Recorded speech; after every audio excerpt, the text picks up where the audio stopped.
ഞാൻ അതിനെക്കുറിച്ച് കമന്റ് ഒന്നും പറയുന്നില്ല. മുഖ്യമന്ത്രിയുടെ ഒരു കപ്പായിട്ടുള്ളൊരു ഇരിപ്പുണ്ടല്ലോ, love you to moon and back എന്ന് പറഞ്ഞ് ഈ സ്ത്രീകളോടുള്ള അദ്ദേഹത്തിന്റെ, അവരുടെ സുരക്ഷയോടുള്ള അദ്ദേഹത്തിന്റെ ഭയങ്കരമായ താല്പര്യം, ആഘോഷിക്കപ്പെട്ടൊരു താല്പര്യമുണ്ടല്ലോ.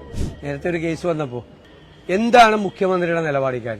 മുഖ്യമന്ത്രിയുടെ പോലീസാണ് ഒരു സ്ത്രീ ഫോണിൽ വിളിച്ചിട്ട്, ഒരു മന്ത്രിയുടെ ഭാര്യ ഫോണിൽ വിളിച്ചിട്ട് അവിടെ വന്ന് എന്താണെന്ന് അന്വേഷിക്കാതെ അവര് തിരിച്ചു വരുന്നതിന് മുമ്പ് അവരെ കാണാതെ നേരെ അതേ ജീപ്പിൽ തന്നെ തിരിച്ചു പോയത്. ഒരു മന്ത്രിയുടെ ഭാര്യയ്ക്ക് പോലും കിട്ടാത്ത നീതി കേരളത്തിലെ ഏത് സ്ത്രീക്കാണ് കിട്ടാൻ പോകുന്നത്? മുഖ്യമന്ത്രിയാണ് മറുപടി പറയേണ്ടത്. മറ്റേ കാര്യത്തിൽ ഞാൻ പറയുന്നില്ല, ഞാൻ അഭിപ്രായമൊന്നും പറയുന്നില്ല.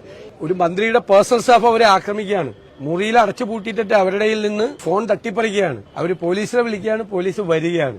വന്നിട്ട് പോലീസ് എന്ത് ചെയ്തു? അവർക്ക് എന്താണ് സംഭവിച്ചതെന്ന് അന്വേഷിച്ചോ? ഇവരാരെങ്കിലും ആക്രമിച്ചെന്ന് അന്വേഷിച്ചോ? അവർക്ക് പരിക്ക് പറ്റിയെന്ന് അന്വേഷിച്ചോ? അവരെ അവിടെ നിന്ന് രക്ഷപ്പെടുത്താനുള്ള ശ്രമം നടത്തിയ പിന്നെ എന്തു പോലീസാണ്? ഏത് സ്ത്രീക്കാണ് കേരളത്തിൽ ഈ പോലീസിനെ കൊണ്ട് സുരക്ഷ കിട്ടുന്നത്? മുഖ്യമന്ത്രി കേരളത്തിലെ ജനങ്ങളോട് മറുപടി പറയണം. എല്ലാത്തിലും ഒരു മൗനമുണ്ട്, മിണ്ടാതിരിക്കല്. ആ മിണ്ടാതിരിക്കൽ ഇക്കാര്യത്തിൽ പറ്റില്ല. കാരണം സ്ത്രീ സുരക്ഷയുടെ ഏറ്റവും ടോപ്പിലുള്ള ആളാന്ന് പറയുന്നത് ആ കപ്പം പിടിച്ച ഇരിപ്പുള്ള ഫോട്ടോയാണ് എന്റെ മനസ്സിൽ ഈ സംഭവം വന്നപ്പോൾ വന്നത്. അപ്പൊ അതെല്ലാം വെറും PR ആയിരുന്നു. ഇത്തരം വിഷയങ്ങൾ വന്നു കഴിഞ്ഞപ്പോൾ കേരളത്തിലെ കോൺഗ്രസ് പ്രസ്ഥാനം എടുത്തൊരു നിലപാടുണ്ട്. ആ നിലപാടുണ്ട്. ഞാൻ മുഖ്യമന്ത്രി എന്തു പറയുന്നു എന്നറിയാൻ കാത്തിരിക്കുകയാണ് ഈ വിഷയത്തിൽ.